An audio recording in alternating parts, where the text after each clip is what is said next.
Всем привет, меня зовут Веруша, и в этом видео я буду говорить о том, что сейчас все больше и больше девушек и женщин вульгарно выглядят, разговаривают уже буквально матом, распущены. Это очень отталкивает мужчин. Школьницы, начиная с 12-14 лет, уже ведут активную половую жизнь. И многие девушки ищут себе принца на белом коне, а сами-то не задумываются, какая девушка этому принцу нужна. Так сегодня современные девушки и женщины — это богини или еще очень далеко до этого? Пьющие, курящие. Сегодня я поговорю о вейпах. Это очень вредный гаджет, несмотря на то, что он имеет красивый дизайн и приятный фруктовый аромат. Это очень опасная штука. Сегодня я также поговорю об ограниченном словарном запасе женщин. Это тоже сейчас является большой проблемой. Что сами мужчины говорят обо всем этом? Это вызывает отвращение, смотря на девушку, матерящуюся пепельницу. Как такое целовать? Такие девушки и женщины — это плохой актив для будущего и семьи. Сегодня девушки ругаются, как портовые грузчики. Мужчины дают другим мужчинам советы: не порти себе жизнь, найди нормальную. Я не хочу, чтобы у моей девушки с 12 лет было очень много парней. Если only близость, то можно, но ничего серьезного с такой. О, как одеваются сейчас современные девушки.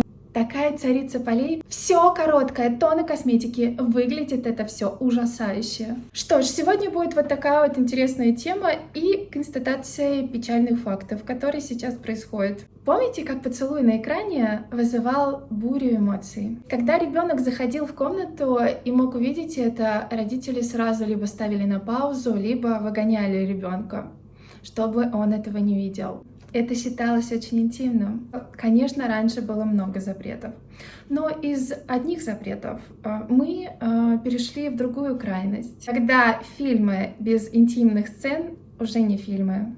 Знаете, есть такая фраза: о силе народа можно судить о том, как уважают старших, и о непорочности женщин. Недавняя статистика говорит о том, что 40% девушек лишились невинности 15 лет. Причем каждая пятая из них до 13 лет. Есть случаи, когда девушка говорила в 14 лет, что если бы я знала, насколько это здорово, то я бы начала это и раньше. В романе Марка Твена «Том Сойер» можно увидеть, как Тома ругали за любую оплошность. И раньше это производило на детей впечатление. Сейчас у нас толерантное общество, где много свободы, все можно и нет наказаний. Сейчас отыскать невинную девушку в юном возрасте порой бывает сложнее найти иголку в стоге сена. Врач-акушер говорит о том, что ранняя половая жизнь очень вредит женскому здоровью. Проблема в том, что в этом возрасте никто не думает о последствиях. Это еще подростки, это незрелые личности. Обязательно хочу сказать, что огромное количество мужчин пишет о том, что с современными девушками, как строить с ними отношения, если у них уже там по 5 парней с 12-15 лет, и никто не хочет такую девушку себе. Они не стесняются, они открыто говорят, сколько у них было. И эта тема сейчас не табуированная. Значит, что говорят мужчины про таких? Мужчины говорят, что такая девчонка-зажигалочка на один раз сойдет, на дальнейшее нет, конечно. Что ж, я прихожу к мату. Некоторые девушки не ругаются, а просто разговаривают на нем. В России мат появился очень давно. Мат используется в русской речи, но редко, и нужно уметь знать, куда это вставить. Устаревшее слово было, напоминающее мат, брань. Это переводится как сражение, как буквально поссориться. Поэтому считается, что если ты говоришь матом, то ты кого-то оскорбляешь. Поэтому, например, слово, если ты говоришь «мать», то ты оскорбляешь свою маму. На Руси царь Алексей Михайлович и Петр I выпускали даже указ о запрете сквернословия. Екатерина II ввела такую профессию, как цензор. Цензор должен был следить за тем, чтобы в печатной продукции не было употребления мата. от этого и появилась фраза «нецензурная лексика». Аристократы никогда не ругались матом. Использование матов в России всегда считалось меткой низкого происхождения человека. Матные слова заменялись такими словами, как «остолоп», «болван» и «подлец». Почему бы так не говорить сегодня? Русский язык — это великий язык, и там очень много красивых оборотов, и очень много слов, которыми можно объяснить свое состояние или что-то другое.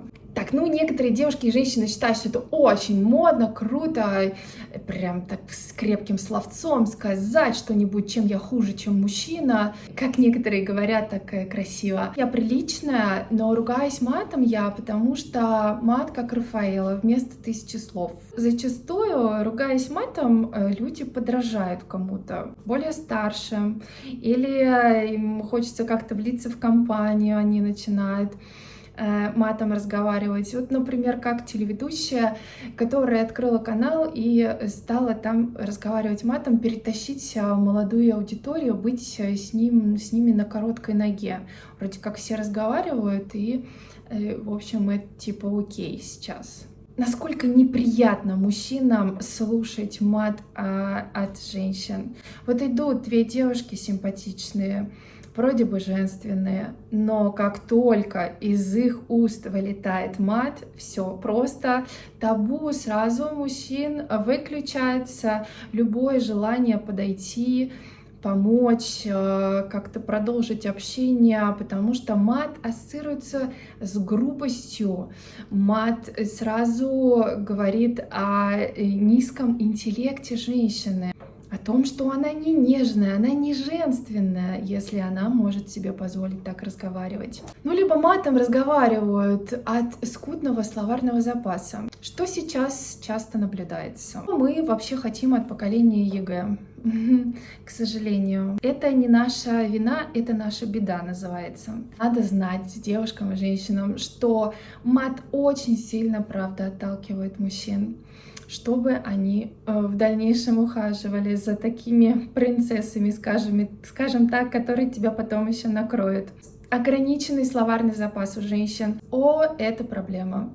Это проблема, потому что многие мужчины жалуются сейчас на то, что с девушками современными говорить не о чем. Они говорят какие-то одинаковые фразы. У меня есть видео на канале, где я записывала шортс, и это абсолютно реальный случай, когда девушка в метро ехала с молодым человеком, и через каждое слово она вставляла типа и короче.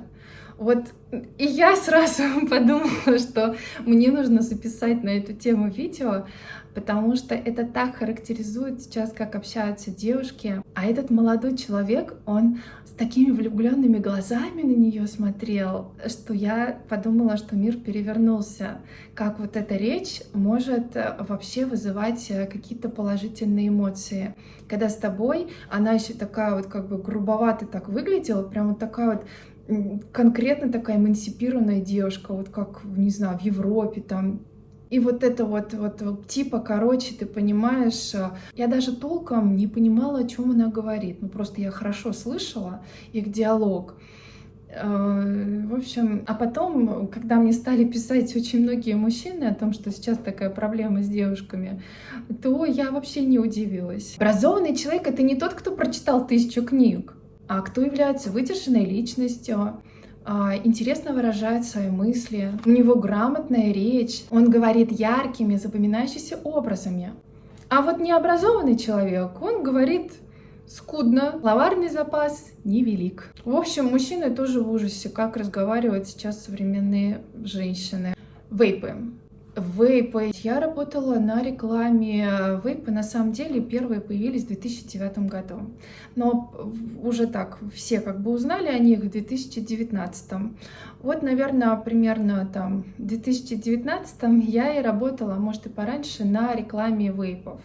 Вообще реклама, чтобы вы понимали, очень много выделяется именно на рекламу денег, соответственно, если выделяется много денег, значит, есть особый интерес, конечно, интерес в том, чтобы люди все это покупали.